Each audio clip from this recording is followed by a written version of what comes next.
Hai hai hai, kali ini saya akan membawakan alur cerita film yang berjudul 13 Ghosts 2001 garapan Steve Beck.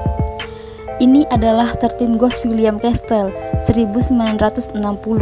Film ini bercerita tentang seorang pria kaya yang memiliki ambisi menguasai dunia dengan cara membuat sebuah mesin raksasa yang harus dibangkitkan dengan 13 hantu. Sebelum masuk ke alur cerita lengkapnya, jangan lupa subscribe, like, and comment.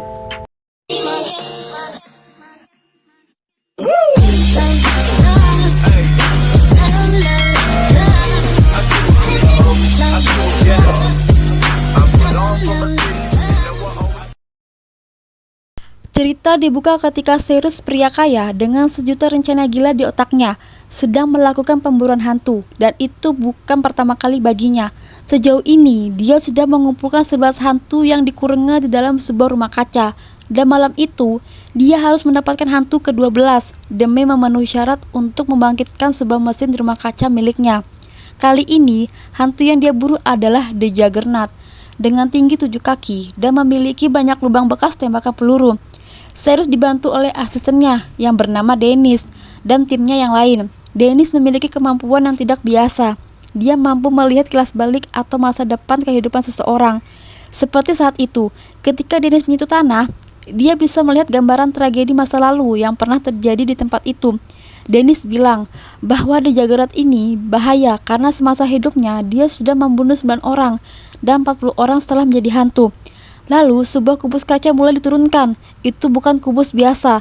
Di sekelilingnya ditulis sebuah mantra yang bisa menahan hantu apapun agar tidak bisa keluar. Ketika Dennis sedang berjalan, tiba-tiba jatuh sebuah mobil tua di depannya. Dennis tampak ketakutan, tetapi Cyrus bilang bahwa jika Dennis bekerja dengan baik, dia akan memberikan bayaran yang lebih tinggi. Sesungguhnya Dennis belum tahu rencana asli Cyrus yang hobi mengumpulkan 11 hantu sejauh ini. Dennis pun mencoba memegang Cyrus, dan sekilas tampak bayangan mesin yang sedang Cyrus bangun. Selain Dennis, ada Kalina dan Damon yang ikut membantu Cyrus. Tetapi setelah tahu rencana asli Cyrus pada hantu-hantu itu, Kalina dan Damon langsung menentangnya. Memperbudak hantu untuk membangkitkan sebuah mesin adalah hal yang jahat. Damon bilang rencana Cyrus tidak akan berjalan lancar tanpa mantra yang tepat. Dan hantu ke-13.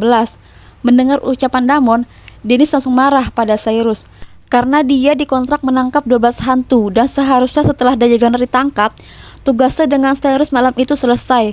Lalu Cyrus naik ke atas tumpukan mobil tua dan berkata, "Lepaskan umpannya." Dan mobil penyemprot darah pun muncul. Bau darah akan memancing munculnya The Juggernaut. Cyrus pun memakai kacamata spektral yang bisa membuatnya melihat keberadaan hantu.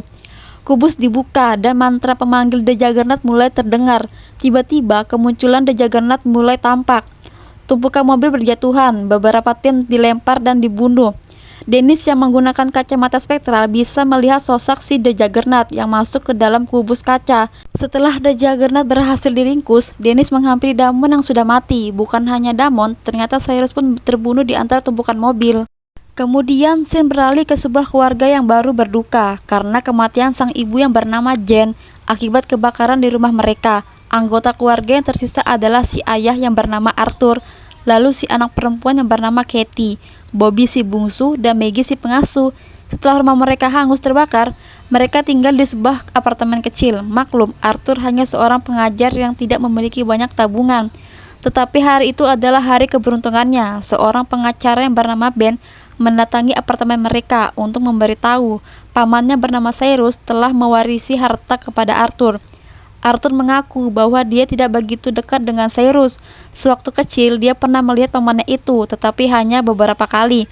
Dan Cyrus terkenal sebagai pria yang suka menghamburkan harta warisan keluarga. Lalu Ben memutar sebuah video yang Cyrus buat 6 minggu lalu untuk Arthur. Di video itu, Cyrus berpesan bahwa Arthur berhak atas rumahnya setelah dia sudah tiada. Dan Ben pun memberikan sebuah kunci rumah kepada Arthur. Cyrus bilang dia menyesal selama hidupnya dia tidak terdekat dengan Arthur. Maka dari itu, warisan berupa rumah adalah bentuk permintaan maaf darinya. Saat itu juga, berkunjunglah mereka ke rumah Cyrus. Ben bilang Cyrus suka menyendiri, maka dari itu dia membangun rumahnya jauh dari keramaian dan hunian tetangga. Scene beralih sebentar ke rumah Kalina. Ruang kerjanya dipenuhi penelitian berbau horor, dan pada saat itu dia sibuk menyiapkan sesuatu untuk ke rumah Cyrus. Tak lupa dia membawa buku tebal yang di pertengahan cerita nanti akan dijelaskan isinya apa. Malam harinya, mereka akhirnya tiba di rumah Cyrus. Keseluruhan dinding terbuat dari kaca yang berisi tulisan-tulisan aneh. Sekilas dilihat dari luar tampak kecil, tapi di dalam terdiri dari ruangan-ruangan kubus yang membingungkan. Ada Dennis di sana, dia menggunakan seragam PLN dan terlihat sedang mengecek sesuatu. Dennis beralasan bahwa rumah itu menghabiskan banyak listrik di wilayah itu, dan dia perlu masuk ke dalam untuk mengecek sekeringnya. Ketika kunci dimasukkan, mesin-mesin di dalam itu langsung bekerja, termasuk mengalirkan listrik untuk menyalakan lampu di dalam rumah itu. Arthur bingung, jika pamannya suka menyendiri, kenapa memilih desain rumah dinding kaca sehingga siapapun orang yang melihatnya dari luar akan tahu aktivitas Cyrus dari dalam. Katie pun berharap memiliki kamar mandi di bawah tanah. Melihat kondisi rumah itu benar-benar transparan dari luar, pintu pun terbuka secara otomatis. Rumahnya benar-benar besar dan aneh. Sementara Dennis pergi ke ruang bawah tanah, yang lainnya masuk ke sebuah ruangan dengan lantai yang didesain seperti rolet. Ben berkata, Arthur harus menandatangani beberapa surat sebelum mereka berkeliling lebih jauh lagi. Arthur lalu berpesan bahwa mereka bertiga tidak boleh beranjak pergi dari ruangan itu selama dia mengurus surat dengan Ben di ruangan lain. Tetapi, seperti yang sudah kita duga, mereka pun berpencar seenaknya tepat setelah Arthur pergi. Beralih ke Dennis, dia sudah tiba di ruang bawah tanah, dan dia mendapatkan banyak penglihatan yang mengganggunya ketika menyusuri koridor. Dennis pun memakai kacamata spektral dan tampak sosok-sosok hantu menyeramkan.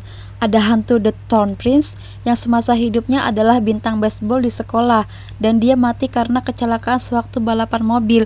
The Pilgrims, dia mati terpasung dengan keadaan dehidrasi dan kekurangan gizi. Lalu ada The Great Child and the Dire Mother yang dulu adalah ikon karnaval yang diperkosa sehingga melahirkan anak seberat 300 pound. Si ibu ditemukan mati lemas dalam karung, ulah si pekerja sirkus. Setelah si anak tahu, dia membalas dengan mencincang tubuh para pekerja dengan kapak. Tak lama anak itu dibunuh massa. Dennis kembali ke atas setelah melihat beberapa penampakan hantu yang mengerikan dan menghampiri Arthur yang hampir menandatangani surat yang diberikan Ben. Di situ Dennis jujur bahwa dia bukan petugas PLN. Dia ditugaskan Cyrus untuk memburu pemindahan energi spiritual. Cyrus memiliki kubus kaca yang diberi mantra penahan hantu di seluruh isi rumah itu. Ben yang tahu pasal itu mencoba menghasut Arthur. Tujuannya cuma satu, mengiring keluarga Arthur ke Cyrus. Lalu Ben akan mendapatkan bayaran tinggi. Sedangkan Dennis mencoba menyelamatkan keluarga Arthur dengan menyuruh keluar dari rumah itu. Tak lama kemudian, Dennis kembali mendapatkan penglihatan ketika Arthur menyentuh Dennis untuk mengecek kondisinya. Sejenak Dennis melihat masa lalu Arthur dengan istrinya ketika masih hidup dan saat mati terbakar. Dennis tersungkar dan menyuruh Arthur untuk tidak menyentuhnya lagi. Tanpa mereka sadari, Ben sudah pergi ke ruang bawah tanah di mana si mesin utama berada. Ben melewati koridor dengan memakai kacamata spektral. Tulisan-tulisan mantra di kaca terlihat menyala. Di satu sisi, Katie, Maggie, dan Bobby berpencar untuk berkeliling. Katie menemukan sebuah kamar yang cocok untuknya, sementara Maggie dan Bobby mulai masuk ke kamar lain. Di kamar itu, Maggie menemukan kacamata spektral. Ketika Ben menggunakan kacamata itu, dia melihat yang sama yang Ben lihat. Kembali ke Ben, entah rasa takut dia melihat sosok The Thorn Prince dan sosok The Firstborn Son. Sewaktu hidup, si hantu ini senang menonton film koboi. Dia mati ketika tetangganya tidak sengaja menembakkan panah baja tepat di kepalanya. Dan ada hantu The Angry Princess. Sewaktu hidup, dia banyak melakukan operasi plastik. Hingga suatu saat dia melakukan operasi pada dirinya sendiri dan menyebabkan kebutaan. Karena depresi, akhirnya dia bunuh diri di bathtub dengan menyayat tubuhnya berulang kali. Ben lalu masuk ke ruang paling ujung untuk mengambil sebuah koper berisi uang yang diletakkan di atas tuas mesin. Saat koper diangkat, otomatis tuas ikut terangkat, membuat mesin utama langsung menyala. Mesin berputar membuat rolet di lantai ikut berputar. Pintu-pintu pun ikut bergerak secara random. Di satu sisi, Arthur sudah percaya omongan Dennis. Mereka pun keluar dari ruangan itu. Masalahnya, jalan keluar dan masuk setiap pintu sudah tak lagi sama. Katie, Maggie, dan Bobby pun sudah berpencar entah kemana. Arthur harus mencari mereka semua sebelum meninggalkan rumah itu. Kembali ke Ben yang sedang mengecek isi koper, rolet berhenti pada satu tulisan dan tak lama kemudian kubus kaca milik The Angry Princess pun terbuka. Ben yang hendak keluar otomatis berpapasan dengan hantu cewek telanjang itu. Dia terkejut dan perlahan mundur kembali hingga posisi berdirinya tepat di atas pintu. Ben tidak sadar bahwa pintu kaca di belakangnya tertutup dengan cepat sehingga membelah tubuh Ben menjadi dua bagian. The Angry Princess pun lalu pergi menghampiri ke kamar mandi di mana Katie berada. Ketika Katie membuka pintu bathtub, tampak si Angry Princess sedang berendam darah di dalamnya. Lalu muncullah Arthur dan Maggie. Mereka bertiga pun langsung mencari Bobby, yang pada saat itu mendengar panggilan yang menyuruhnya turun ke ruang bawah tanah. Mesin berputar membuka kubus yang lain, dan kali ini yang keluar adalah The Bone Woman. Semasa hidupnya, dia adalah anggota cheerleaders di sekolahnya. Si kapten football yang memergoki The Bone Woman berselingkuh dengan cowok lain. Bobby akhirnya turun ke ruang bawah tanah. Tiba-tiba dia mendengar suara lain yang menyuruhnya untuk tidak turun. Bobby menyangka bahwa Katie dan Maggie sedang mencoba menakut-nakutinya.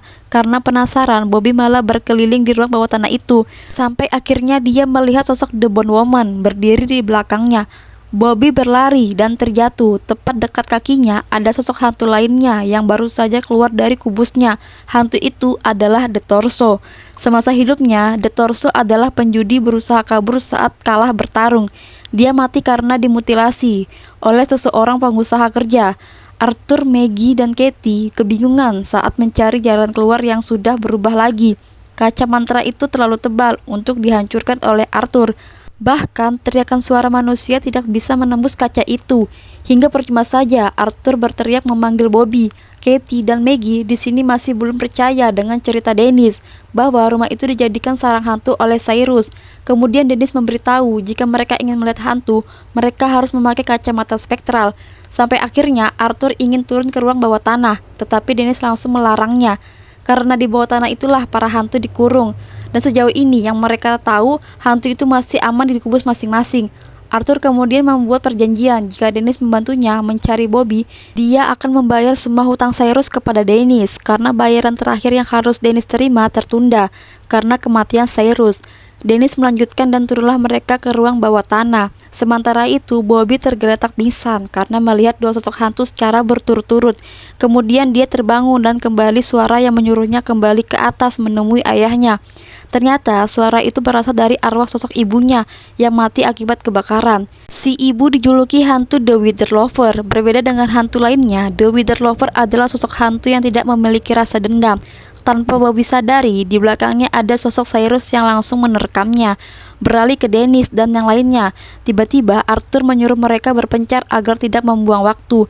Dennis dengan Maggie, sementara Arthur dengan Katie. Dennis terkejut saat melihat salah satu kubus hantu terbuka, dan di belakangnya ada sosok hantu yang terperangkap dalam kubusnya. Dia adalah hantu The Hammer. Dulunya dia adalah pandai besi yang mencoba membalaskan kematian istri dan anaknya dengan palu gadam. Dia mati karena warga merantainya di pohon dan seluruh tubuhnya ditancap paku rel kereta api. Lalu Dennis memberikan kacamata spekter kepada Maggie untuk membuktikan ucapannya. Maggie terkejut saat melihat sosok The Hammer. Sebelum pergi, Dennis mengacungkan jari tengahnya kepada si hantu dan tiba-tiba saja dia melihat pandangan masa depan di matanya. Dia melihat dibunuh oleh salah satu hantu. Di sisi lain, Arthur dan Katie menemukan alat rekam milik Bobby. Katie pun mengambil kacamata spektral yang tergeletak. Arthur mendengar suara teriakan Bobby memanggil ayahnya di alat perekamnya. Kini Katie sepertinya sudah mulai percaya bahwa ada yang gak jelas dengan rumah itu. Dennis kembali dikejutkan dengan kubus yang terbuka, dan kubus itu adalah kurungan The Jekyll, hantu yang kepalanya dikurung dalam sangkar logam. Semasa hidup The Jekyll, dia sering menyewa dan membunuh para pelacur. Kemudian dia dikurung di penjara dalam rumah sakit. Satu hal yang The Jekyll takuti yaitu percikan api, dan sosok The Jekyll ternyata ada di depan Katie. Dia menyeret tubuh Katie hingga menabrak ke dinding kaca, kemudian mencakar wajah dan baju Katie. Arthur berusaha menyelamatkan Katie, tetapi The Jekyll terus memegang tangannya. Tak lama kemudian muncul Kalina. Dia melemparkan suar yang dinyalakannya ke arah The Jekyll, dan Katie pun dilepaskannya. Arthur dan Kalina menarik kaki Katie dan membawanya ke tempat aman yang tidak bisa ditembus The Jekyll. Sementara itu, Dennis kembali melihat hantu sosok lain, yaitu si The Firstborn Son. Dan di belakang Maggie ada sosok si The Angry Princess. Ketika sudah aman, Kalina mulai memperkenalkan diri sebagai pemanggil roh. Lalu Kalina menyuruh Katie memberikan kacamata spekter kepada Arthur agar dia melihat sendiri seperti apa sosok hantu yang sudah menyakiti Katie. Di satu sisi, Kalina menjelaskan bahwa Cyrus suka memperbudak hantu, dan tujuan Kalina datang ke rumah itu untuk membebaskan para hantu tersebut.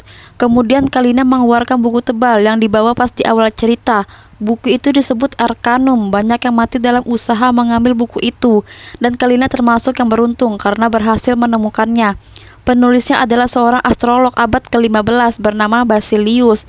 Basilius menjelaskan pembuatan mesin yang bisa melihat masa depan. Itulah yang Cyrus incar. Ambisinya membuat mesin pemantau masa depan agar dia bisa menguasai dunia. Masalahnya, mesin itu baru bisa bekerja jika diberi kekuatan oleh orang yang sudah mati. Arthur tidak peduli dengan mesin itu, dia hanya ingin mengeluarkan keluarganya dari rumah Cyrus. Kalina pun membuat sebuah perjanjian, jika Arthur mau dibantu, dia juga harus membantu Kalina untuk membebaskan hantu tersebut. Arthur tidak bisa menolak. Kalina tahu banyak soal rencana jahat Cyrus, dan tentunya dengan mesin dan para hantu itu. Tanpa Arthur sadari, Katie ternyata sudah hilang entah kemana. Lalu mesin berputar kembali mengubah arah pintu, membuat Maggie terpisah dengan Dennis yang terperangkap di suatu kubus. Maggie melihat Dennis mengerang kesakitan. Ternyata Dennis terperangkap di dalam kubus The Thorn Prince yang asik menghajar Dennis dengan tongkat baseballnya. Pintu terbuka dan secepat kilat Dennis keluar dari kubus itu. Lepas dari The Thorn Prince, Dennis bertemu dengan The Great Child and Their Mother. Mereka berlari lalu berhasil bertemu Kalina yang sudah berhasil memanjat, menyisakan Arthur di bawah yang hampir diserang The Hammer yang baru saja terbebas dari kubusnya. Arthur memang berhasil selamat dari The Hammer, tetapi dia tidak bisa menghindari serangan The Jackal yang muncul tiba-tiba. The Jackal mencakar tubuh Arthur hingga berdarah. Dennis mencoba menolongnya dengan melemparkan suar. The Jackal pun pergi.